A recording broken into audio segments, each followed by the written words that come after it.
جن احادیث مبارکہ کا سلسلہ شروع ہو رہا ہے ان کا تعلق بیٹھنے، سونے اور چلنے کی کیفیت کے ساتھ ہے۔ یعنی یہاں سے آنے والی احادیث مبارکہ کے اندر حضور نبی اکرم صلی اللہ علیہ وسلم کے بیٹھنے کا انداز، سونے کا طریقہ اور مشی یعنی چلنے کا انداز اور طریقہ بیان کیا جائے گا۔ حضور علیہ الصلوۃ والسلام کی ایک ایک ادا، ایک ایک عمل، حضور علیہ الصلوۃ والسلام کی حیات مبارکہ کا ایک ایک پہلو ہم سب کے لیے مشعل راہ ہے۔ آپ علیہ الصلوۃ والسلام کی عادات مبارکہ کو اختیار کرنا، آپ کے طور و طریق کو اختیار کرنا، آپ کے رہن سہن کو اختیار کرنا، آپ کی چال ڈھال کو اختیار کرنا، یہ بھی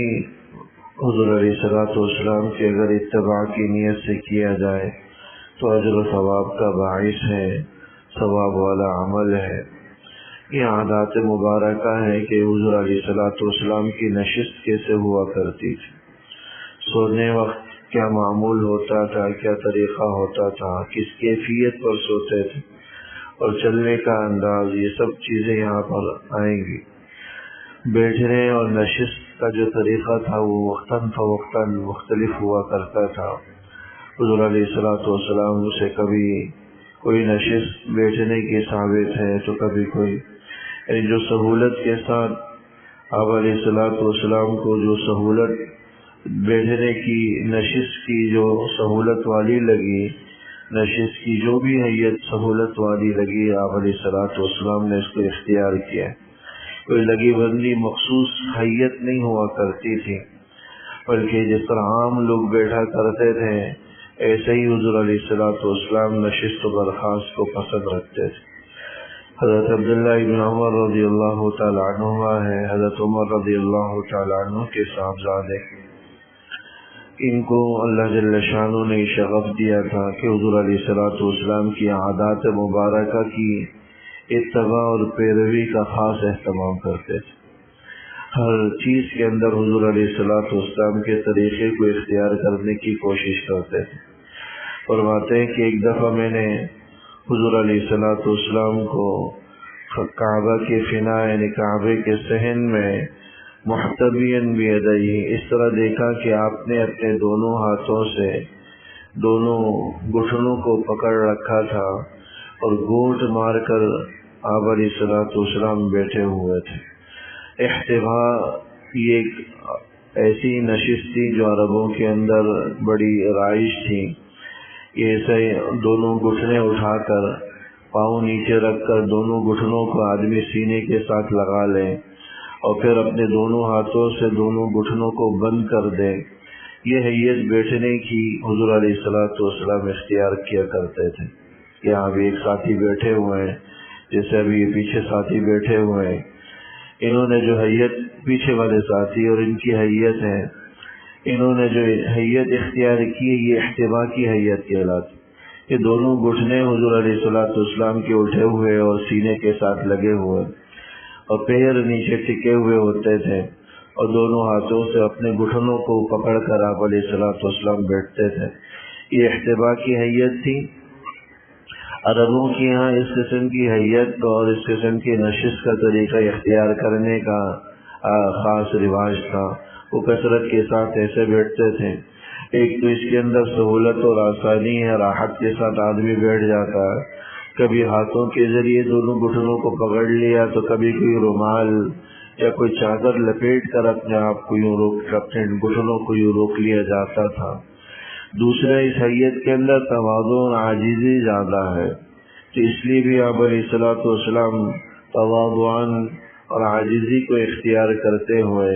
اس نشست کو اختیار کرتے تھے۔ البتہ چونکہ نشست تھوڑی آرام والی زیادہ ہوتی ہے تو بس اوقات اس کے اندر نیند کے آنے کا بھی امکان ہوتا، اس لیے خاص اجتماعات جیسے کہ جمعہ وغیرہ کے موقع پر اس طرح بیٹھنے سے منع بھی فرمایا کہ کوئی آدمی گوٹ مار کر نہ بیٹھے جمعے والے دن، کیونکہ اس طرح عموماً بیٹھنے میں نیند آنے کا اندیشہ ہوتا ہے، انسان راحت میں ہوتا ہے۔ اگر کسی رومال وغیرہ کو لپیٹ کر آدمی اپنے گھٹنوں کو بند کر لے تو اور زیادہ وہ راحت میں ہوتا۔ تو اس راحت کی وجہ سے نیند کے آنے کے بھی امکانات ہوتے ہیں، اور جمعے کا اجتماع ہو یا کوئی اور جس میں انسان کو سننے کی اور ترغیب دینے کی باتیں کی جا رہی ہوتی، تو ایسے موقع پر بہتر ہے کہ اس طرح کی نشست اختیار نہ کریں۔ عام حالات میں اگر کوئی آدمی اس طرح بیٹھ جاتا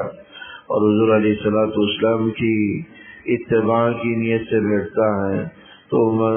امید ہے کہ یہ عمل اجر و ثواب کا باعث ہوگا اور یہ مستحب کے درجے میں ہوگا۔ حضور علیہ الصلوۃ والسلام کی اتباع اور پیروی کی وجہ سے ثواب والا عمل کہلائے۔ یہ نشست کا یہ طریقہ حضور علیہ الصلوۃ والسلام سے منقول بھی ہے۔ اسی طرح اور بھی بہت ساری نشست کی حیتیں ہیں جو حضور نبی اکرم صلی اللہ علیہ وسلم سے منقول ہے، جیسا کہ میں نے عرض کیا تھا۔ جیسے نشست حضور علیہ الصلوۃ والسلام عموماً وہی نشست اختیار کرتے تھے جس میں تواضع اور عاجزی بھی ہو اور آرام اور سکون بھی ہو، تکلفات، بناوٹ، تصنع آپ علیہ الصلوۃ والسلام کی طبیعت مبارکہ کے اندر نہیں تھا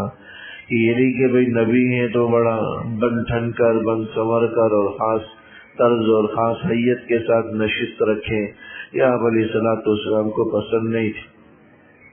کہ بس اوقات کوئی نوارد شخص، نیا آنے والا شخص آتا، حضور اگر حضرات صحابہ کی مجلس میں ہوتے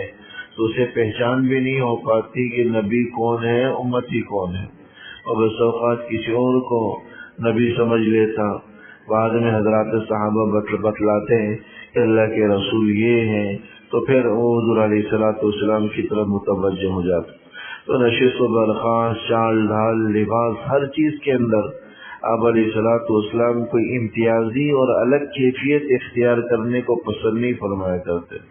بلکہ عام طور پر وہی حیت اختیار کرتے تھے، وہی چال ڈھال، وہی رہن سہن، لباس کی جو طریقے ہیں عام لوگوں میں رائج ہیں، اسی ہی کو حضور علیہ الصلوۃ والسلام اختیار کرتے تھے۔ اب یہ نشست گوٹ مار کر بیٹھنے کی چونکہ عام لوگوں میں بھی رائج تھی، عوام کثرت کے ساتھ عربوں کے اندر اس نشست کا رواج اور چلن تھا، اس لیے بھی آپ علیہ الصلوۃ والسلام نے اس نشست کو اختیار کیا۔ تواضع اور عاجزی اس کے اندر ہونے کی وجہ سے، آرام دہ نشست ہونے کی وجہ سے، بیٹھنے کا طریقہ ہونے کی وجہ سے آپ علیہ الصلوۃ والسلام نے اس نشست کو اختیار کیا۔ تو کبھی دونوں ہاتھوں کے ذریعے گھٹنوں کو روک لیتے، باندھ لیتے، اور کبھی کوئی رومال کے ذریعے یا چادر کے ذریعے آپ اپنے گھٹنوں کو روک لیتے، اور اس سہارے سے حضور علیہ الصلوۃ والسلام نشست اختیار کرتے اور نشست کی حیت اختیار کرتے۔ یہ بھی آداب ہے۔ اگر کوئی آدمی اتباع سنت کی نیت سے اگر کوئی اس غرض سے بیٹھ جائے تو امید ہے کہ یہ عمل بھی اس کا اجر و ثواب کا باعث ہو۔ اللہ جل شانہ عمل کرنے کی توفیق دے۔ ربنا تقبل منا انك انت السميع وتب علينا انك انت التواب، وصلى الله تعالى على خير خلقه محمد وآله وصحبه اجمعين، آمين برحمتك۔